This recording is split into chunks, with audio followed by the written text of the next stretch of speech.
If you're paying me $400,000 a year as an analyst, that's fine. I'll take analyst. I'll flip burgers. I'll wash your car. I'll flip your burgers while washing your car. Same time. What do you want, boss?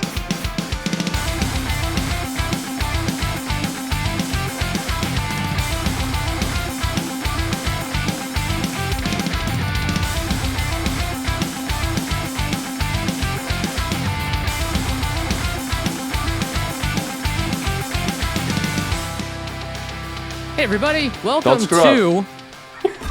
This is the worst way to start this podcast, or maybe the best way, and that's exactly why I wanted to have you on to start for Season 2. I love it. I hate it, but I love it. I get that a lot. Welcome to Season 2, everybody, of From A to B. You have Shiva here, and I'm joined by Rommil the Thrill Santiago. That is literally my nickname. Yes, all my friends call me that. We also have Rommili Santiago. Yep, that too. I've heard that before. I've heard Millie. I've heard all variations. Go on. Let's continue. Yes. I had to have the Thrill on for the first episode, a dear friend, certified homie. Before we get started, I just wanted to shout myself out for the banger music that you just heard in the intro. It is fire. It is the best thing that I have sourced out. You're welcome. As we record this, I didn't hear the music myself, so I feel cheated, but I'm going to pretend I sent it to you. Yeah, but I didn't hear it now. I don't remember it. Oh, okay. I don't remember the exact thing, but... That is the best. It's almost like a newscast at the same time, the way you sing it. But yeah, that was dope. It was fire. Cool. Well, before we jump into the topic for this episode, if you are new to From A to B, would love and appreciate if you guys subscribe, do all the social things. I keep on having to remember what are those social things, but it's fine. Find us wherever you want to find us, or don't. The topic for today is talking to you, Rommil, about the Experimentation salary report. I don't really have any topic other than I wanted to explore that report deeper with you and really try and understand a little bit more as to what were some of the insights that I kind of pulled out. I'm sure you have some insights, but I wanted to call out a couple things and talk to you about these reports with the hopes that maybe we could end with something that is, here are some takeaways from this report, and here's how to get your bag, fellow CRO person. I like getting bags. Yes, we all want our bags, 100%. So the first thing that really stood out to me was taking a look at the dichotomy between the specialist role and the senior manager role. In my view of just business, specialist was always a tier below manager, and then senior manager was a tier above manager, right? Like that just makes sense. I don't know if that's correct, but it was very interesting to see that there was a decent amount of people who were managers that was actually an average years of experience 1 year less than specialists. Mm-hmm. Do you have any thoughts on that as to why like maybe there are a lot more, like specialists requires more years of experience? I think it's more of a function of desperation by companies to find people to fill roles. They're trying to attract people, and I don't know, if you look at the job market, there's not many specialist roles in this area. It's mostly managers. And I think that just attracts more people. If you label something, especially to get less candidates. And there is a fair amount of autonomy and responsibility to this role, so it kind of warrants a manager. I think it's literally just, let's get more applicants in. That's why manager requires less. Well, wouldn't you go for a manager role versus a specialist role? I mean, it all depends, I guess. So you're saying a chicken and egg situation. It's not a factor of them being more specialists or the specialist requiring more time. It's more that there's just less specialist roles available. Yeah. I think that companies want someone in that role. We'll call it whatever it needs to be called, and we'll attract the people. They probably start off with a specialist posting, and that doesn't get anyone. Well, that's kind of unfortunate with our industry that we have. Like, we argue about definitions all the time, right or wrong. We argue about what the hell we even do and who we are. We have existential crises all the time, apparently. On that note, what we do is nebulous. It just makes sense that the role being defined in the hierarchy of business is also just like, I don't even know where you fit in. Yeah, exactly. And you see this in a lot of different industries as well. So analytics had a similar thing. Didn't know what to call them. Product management just recently started to get a little bit more formalized. But again, it's like, what's a product manager? Right. Similarly, we're going to see the same thing in CRO. Will the CRO name stick? Who knows? I won't go into that. I think just par for the course. It's going to take time for the industry to settle and standardize. See, we've been saying that for years, though, haven't we? I said a while. Fair enough. But I don't know. It's just sometimes it does feel like change is molasses when it comes to this kind of things that we wish it would be faster. And the unfortunate thing is it's not. It suffers from no one really understands, outside of our industry, understands what it's about. So where do you put them? And if you don't understand what it's about, they're not going to care as much. It's interesting. I wanted to ask you follow up on that. The manager position of a CRO generally feels like it's more underpaid. This is just opinion, not based in legit facts. But like the roles and responsibilities of a manager in experimentation, you get paid less, but you do less. But think about like a performance marketing manager. Like those roles probably get paid like 40, 50% more. Again, no data, but just from my personal experience. What it means to be a CRO manager is just different than what it means to be a CRO manager. Did I say CRO manager twice? What it means you to did, be... but I could speak Shiva, so I got what you meant. But I actually think that makes a little bit of sense, because when you work in paid marketing, you have that ROI number tied to your spend. I put X dollars in, I get X dollars out. I report it on a weekly basis. This person represents an ROI to me. Like there's no debate, very little debate, that this person is worth XYZ. With a CRO, it's more nebulous. It's not always an ROI within the week. It's not always a learning that's it's a little bit looser to the bottom line. So when you're trying to make a case to senior leadership for this role, for the salary, for whatever, you can always go, this person brings double of what we spend on them. And they're like, what's the certainty in that? 90% certainty. Well, I'm happy to do that. Do a CRO, 50% certainty, 60% certainty. Then it's not as good a bet for senior leaders. So I will politely disagree in that, is it possible that because CROs are not doing these types of ROI calculations, they're not getting paid as much, which might reflect in the salary, right? Theoretically, you run a test, you see a uplift, and then you say, my program generated X amount of dollars in revenue. It's not one-to-one. It's not perfect. Nothing's perfect. But it's much better than stick your finger in the wind and see what direction it's blowing, right? So firstly, I don't know how that was disagreeing, because I agreed with you 100%. That is what literally I think everyone should be doing at some level, especially at the beginning of a program. Okay. To cover your ass, you have to show you're worth something. Yep. You should be doing these calculations, and you can argue with data analysts and what have you in terms of how that's done. It's in your very best interest to go, employing me makes you money. Yeah. So that for any role. Exactly. If you're, it's not to disparage different occupations, but it's harder for designers and copywriters to make this case. How do you show that direct correlation between this word choice and revenue? Really hard. Who gets paid less? It's usually the copywriters and designers, because they can't make that direction, that correlation or connection very strongly. So I think you're 100% right that you should be doing these calculations and reporting regularly. Well, so I guess should be versus are we? So let me ask the question differently. Are CROs putting themselves in the best possible spot for increases in salary by maybe aggressively discussing learning, test to learn, which I very much talk about all the time, because that's a process thing. Yeah. But to the person hiring you and the person 3 levels above them who approves the budget to hire you, learning's important. I don't think we would disagree with that.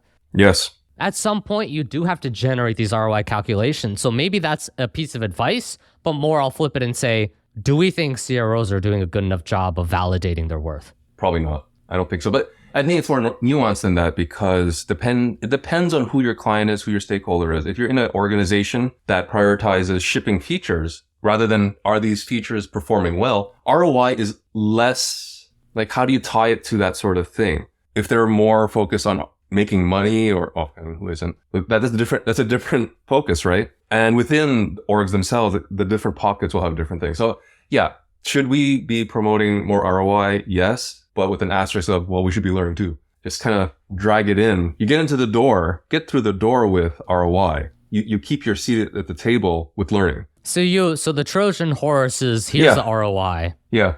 And then after you've talked the talk with the bigwigs, process-wise, you focus on the test-to-learn mentality, generate the insights, follow the process that you need to generate that long-term ROI. That's an ideal play.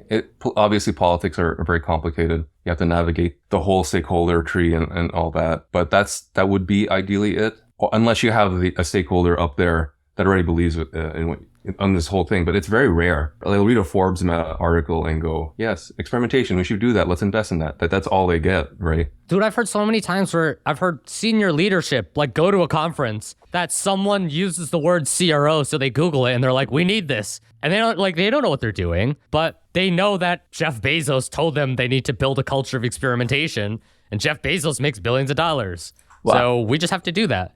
Usually what happens, from what I can tell in my limited experience, is that leaders see these articles and they want to prove that they're worth keeping, or they want to show shareholders that it's worth investing in them. Yeah. So like, we're doing the shiny thing, like all this stuff that's going on with AI. Everyone's just, they just still, we're doing AI. Yeah. Every company, it's not necessarily one specific one. They're all doing it, and it's all for shareholders. I don't think any senior leader really, truly understands the guts of AI or Gen AI or which have you. So we're going to over-index towards focusing on that. So whatever's hot. So I guess that the takeaway is that we need people at Forbes and all these bigger articles to just be pumping out articles of how amazing CRO is, and every senior leader should understand it. We need PR. That's what we need. We need PR for the industry. Yeah, we need it 100%. I'm going to look to you to start that up. Oh, you got this podcast is the PR, isn't it? Oh, right. Oh, obviously, yes. Yeah. The millions of followers and viewers. We're set. Hello, everyone. Oh, all 700 of you, which I appreciate every single one of you, to be fair. Which is still dope. That's still amazing. After this, it's going to be definitely 701. Maybe 702. The other thing that stood out to me in the salary report is one of severe is the bad word, one of really positive optimism. Well, you went 180 on that one. I know. Severe was like the negative. Like, no. Severe is the wrong word. It's negative. I need a positive word. Yes. Take a look at this Brazilian bar for salary bands and experimentation. I'll have a link to all the support for anyone listening to the podcast, by the way. 130% change and increase to Brazilian paid salaries? Yeah. Is that a dope story or is that a depressing story because they were underpaid before? I wanted to say both. It's good that it's catching up. I think the practice was still is very nascent there, and it's catching up. The more that the demand for CRO grows in that area, the more that they look to agencies outside of Brazil, the more they realize, holy crap, hiring an agency from the US or UK or even Canada is gonna kill us. We need to hire locally. So I think their salaries are reflecting the fact that these companies are more interested in hiring locally to not spend as much on consultants outside of Brazil. But it's also a depressing kind of number in the sense that if you look at the bands of the United States and UK and all that, CROs make more than the average salary of that country. Not halfway necessarily, but a good ways in the band. In Brazil, at its current state, it's still at the lower end of the band. It's still kind of like a beginner job. So it still has a ways to go. Great to see the progress, but it's not quite there yet. The glass half full is we are moving towards a positive direction, and that's fantastic. Taking a look at the other countries such as the United States, UK, Netherlands, even France, all of those going up is a net positive for us. Yeah. Thinking about salary bands with more money generally comes more responsibility and accountability. Yeah. And that to me has been one of the big limiting factors in experimentation is you pay them $7 and you're like, go test all the button colors, you freaking optimizer. You're boxing all CROs into this really crappy box where they can't affect change. Yeah. If you actually pay them money, then you expect results. And when you expect results, I mean, most of the time it's probably correlational than causation. But with more money paid in your pocket means more accountability, which means more ability to affect the change that you need, which is cycle of positivity. I would say that one of the bigger challenges is understanding where to put it. Where to put what? The salary? No, sorry, not the salary, but the person, the CRO role. Oh, I see. Which is tied to the salary. What org to put it? Is it a marketing function, a product function, design function? Where you put it reflects your understanding of the field, your maturity of your understanding. Yeah, that's a good call. If you think of it and you put it in growth, so you're just thinking it's a lot of hacks, a lot of quick wins, then it's an ROI machine, but it's only going to do these small little things. For better or worse, back in 2015, everyone was A/B testing buttons. Yeah. It was doing great. It was raising revenue, but we're well beyond that now. maybe they didn't hear that the story has changed and put them in that area. They're only going to pay them this little amount. But you get them closer to product, right, where a lot of learnings and stuff, you will start to pay them more because they're contributing to product, which is a higher paid field. What I'm trying to get at is the pay goes up if they understand the field better, and they will put them in the right place. So I guess part of that relates back to the previous part of the conversation around titles, right? When you have more CRO managers with the ability to actually affect that change and they're paid adequately and paid fairly and they're happy with their salaries and you're giving them that accountability, that's more CROs begets more CROs. Talking about it more means more people will talk about it. Yeah, that's why you're doing this podcast. 100%. That's exactly why I'm doing it, yeah. The last thing I wanted to bring up with you was around job title versus salary satisfaction. I was thinking more people would be dissatisfied with their salary. I saw this and I was like, 73% of CRO managers are satisfied with their salary? Like maybe are you satisfied because you look at the broader macroeconomic happenings and you're like, I am satisfied to have a job in CRO. So yes, check. Or is it, I feel like I am paid fairly? Because I see that and I'm like, that's great. But then I look at job postings and I'm not bullshitting you, dude. I saw a CRO manager position for $40,000 US a year. And I'm like, that's so low. And that's not an aberration. There was a lot of jobs like that. I guess let me ask an actual question rather than bitch about it. Do we feel like the satisfaction is legitimate with the salaries? Or are there other factors? Like help me dissect this, what I perceive to be higher than average salary band or salary satisfaction. I think satisfaction is a spectrum. Are you satisfied? If I gave you a meal at a restaurant, are you satisfied? I guess I'm satisfied. Are you happy? Oh, well, that's a different question. If it was a Snickers bar, I'd be satisfied. Yeah, exactly. There's satisfaction and then there's happiness and then there's telling the world, oh, I'm so happy. So I think there's that difference of interpretation. So some people are like, are you okay with this money? I think in some countries they'll think of it as okay. Other people are like, are you happy? Yeah. I didn't validate this or dig into this, but I think there's probably language choice that could have played a factor here, where satisfaction is not what we think is satisfaction. Also, there's the industry itself. Everything is burning in tech, at least from what I can see. We'll get out of it, but right now it's kind of rough for a lot of places. So folks are like, I can live off this wage. I have a job. I'm fine. I'm satisfied. I am satisfied to have a job that puts food on the table. And I think there's also a play, and I have zero data, but just a hunch, where if some folks don't get the title they want, they get salary, and some people who don't get the salary, they want to get title. Oh, so interesting. There could be this, yeah, I'm happy with this mix, and it doesn't get reflected because we took one section out. Yeah, if you're paying me $400,000 a year as an analyst, that's fine. I'll take analyst. I'll take junior analyst. I'll flip burgers. I'll wash your car. Yeah. I'll flip your burgers while washing your car. Same time. What do you want, boss? But yeah, that's an interesting call out that I'd be curious if maybe we could dig a little bit deeper into like the layers of location versus the satisfaction with salary. The thing that's interesting too is privately, this is a private survey, right? Like it's not, hey, this person at this company said they're satisfied with their salary. This is anonymized. This is private. Even while private, they were open to saying, yes, I am satisfied. True. Which again, like for all those confounds, I was just expecting it to be so much lower. I've been around long enough to know that something's going to surprise the hell out of me. Like you look at director's 92% satisfaction, and then executive drops to 25. So that was interesting because when you look at the average years of experience for the executive, that was 3 years. And I was like, maybe that's a language thing. That felt strange. Or maybe it's like you said, maybe it's just a bullshit job title of like, you're the executive of CRO. Yeah. And then they're like, I'm an executive. Show me the money. And it's like, oh, that's cool. Yeah, we're going to pay you $15 an hour to test the button colors.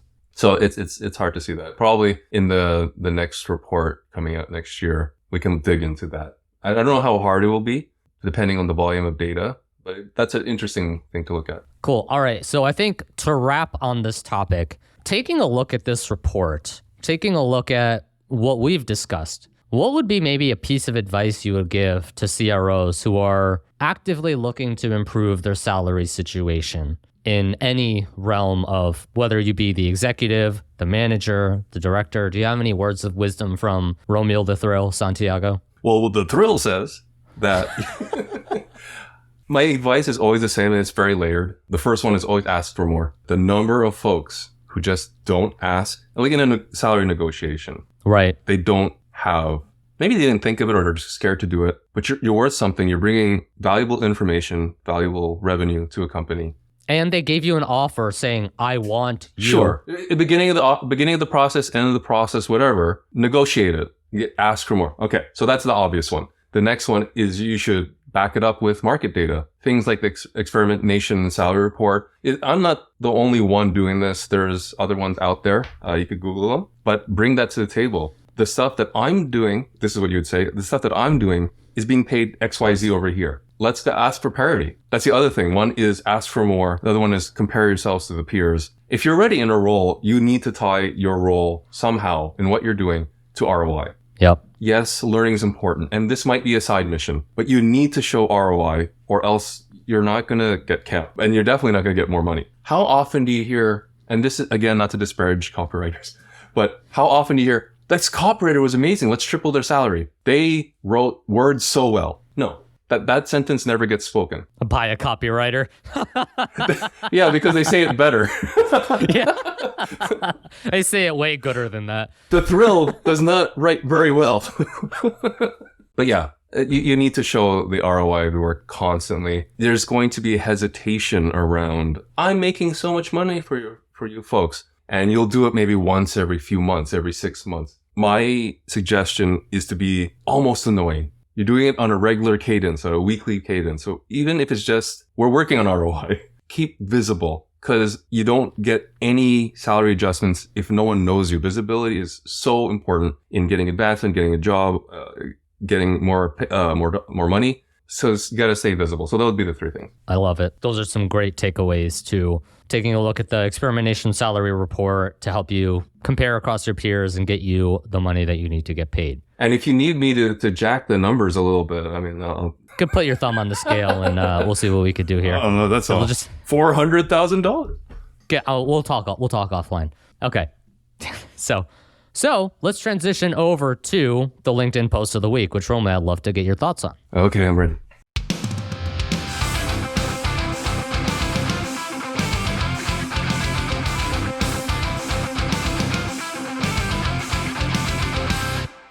All right, so LinkedIn post of the week time.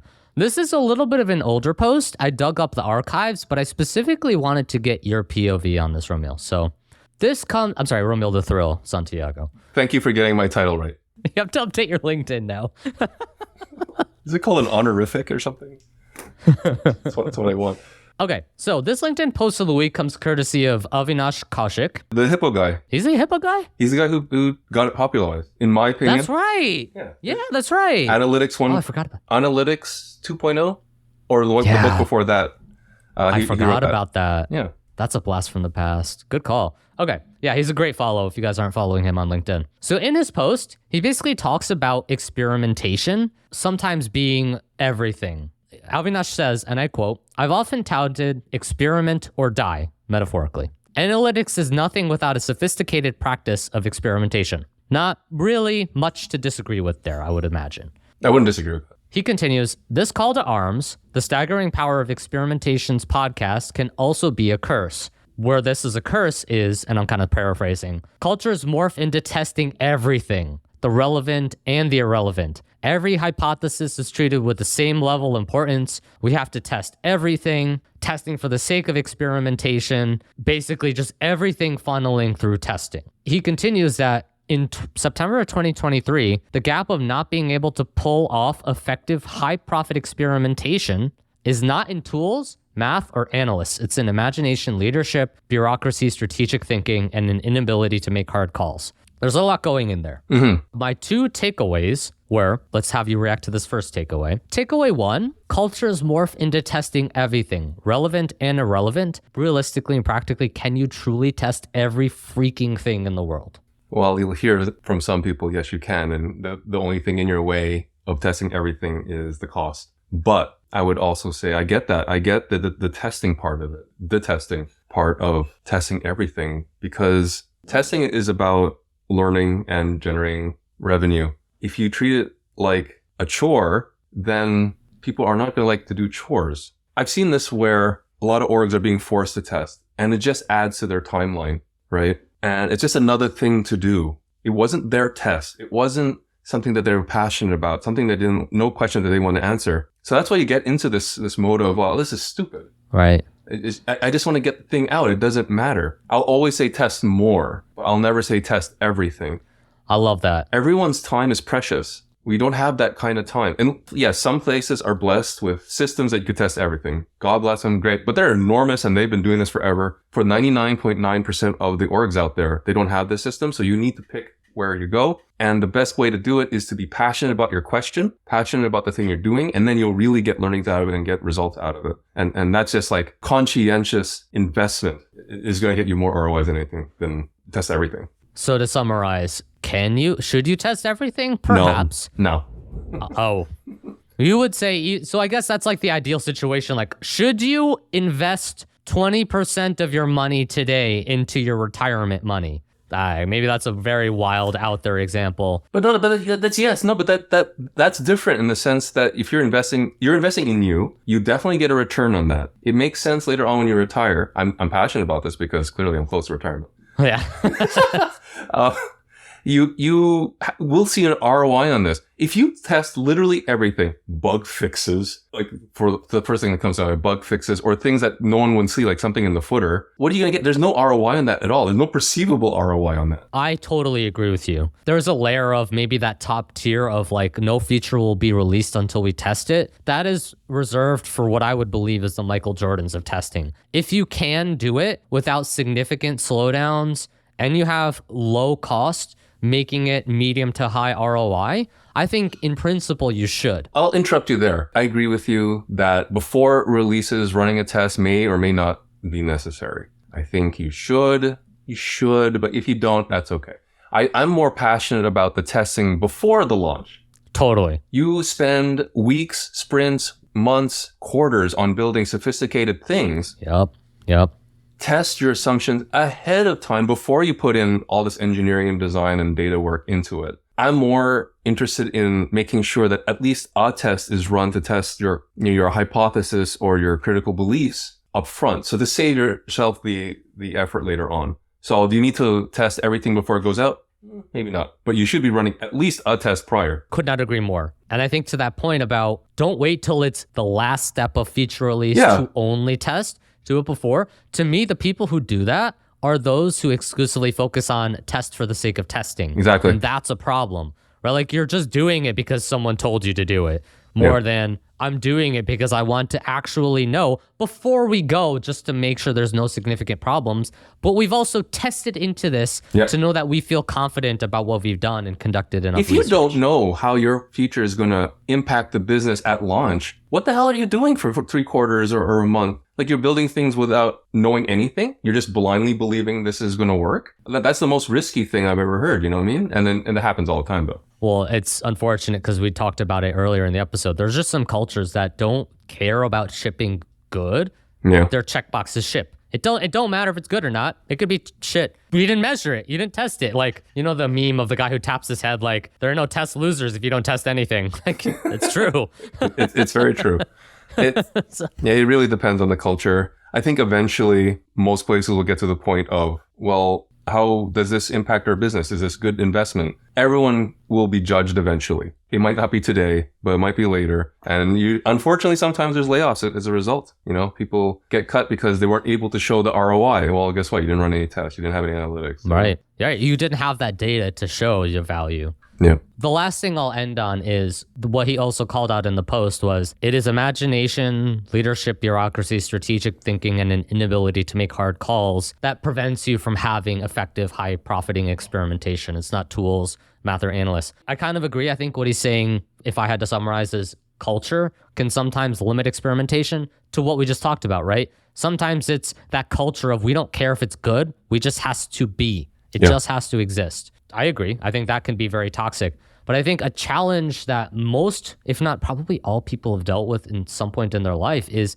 it's like resourcing. That's where I was kind of going with this post around. in an ideal world with unlimited resourcing, experimentation's cheap, it's pervasive, and you have culture and this and this and this and this, test everything. I would say test everything that you possibly can. But on the flip side, can you actually, maybe there's like 3 companies that can reliably do that without impacting any other parts of their business. Probably you should test everything and there should be some form of validation for any change that happens on the site. But realistically, you just have to ruthlessly prioritize your resources, potential impact, conduct research. And like you said, I love what you said, like defer to test more, not test everything, but test more. Like to me, that just... But to get the air cover to do that sort of thing, you do need the culture, you do need the buy-in. And that speaks to Avinash's point.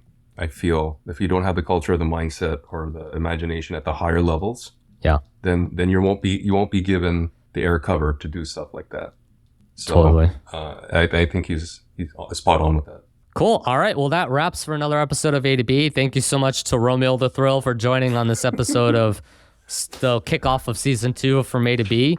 Before we totally go, Rommil, is there anything you want to plug in terms of the Experimentation salary report, Experimentation, Rommil's website, your mixtape, anything you want to plug? All those things. Everything you just said. I don't have a mixtape yet. I guess I'm having a mixtape coming out in the fall. It's going to be a banger. In the fall? A whole year from now? Yeah, man. It takes long to make these sort of things. Takes time to create. I have all these duets scheduled, but more seriously, we're working on next year's salary report. Please, if you work in the industry, contribute to it. Everyone benefits. Look at the folks in Brazil. They're catching up, right? And there is, I'm not saying there's a direct impact, but I think this piece of information helps the community as a whole. So if you can do that, that'd be great. Check out our website and YouTube channel. The links will be somewhere in the ether. But yeah, keep following. And as always, subscribe, do all the social things. We really appreciate you guys tuning in. And thank you so much to Rommil the Thrill for joining us on this episode. Thanks for having me.